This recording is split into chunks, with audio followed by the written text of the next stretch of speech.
ചില എലമെൻസിൻ്റെയൊക്കെ സിമ്പിൾസ് വന്നിരിക്കുന്നത് ഒന്നുകിൽ അത് കണ്ടെത്തിയ രാജ്യത്തിൻ്റെ ബേസിസിലോ അതല്ലെങ്കിൽ സയൻറ്റിസ്റ്റിൻ്റെ ബേസിസിലോ അതിൻ്റെ നിറത്തിൻ്റെ ബേസിസിലോ ആയിരിക്കും. അങ്ങനെയുള്ള കുറച്ച് എക്സാമ്പിൾസാണ് ഇവിടെ പറയുന്നത്. First one, polonium.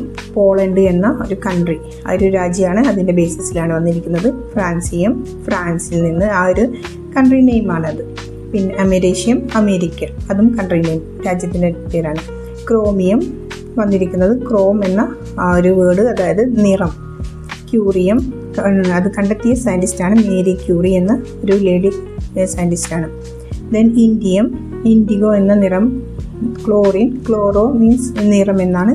Rubidium, Ruby, അതും നിറമാണ്.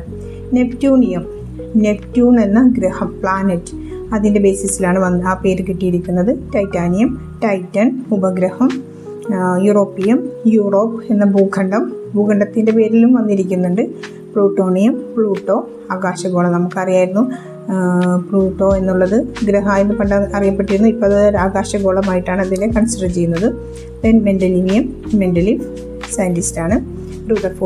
റൂദർഫോർഡ് സയൻറ്റിസ്റ്റാണ്. ഒക്കെ കണ്ടെത്തിയ സയൻറ്റിസ്റ്റിൻ്റെ മെമ്മറിക്ക് വെച്ചിട്ടാണ് ആ പേരൊക്കെ കൊടുത്തിരിക്കുന്നത്.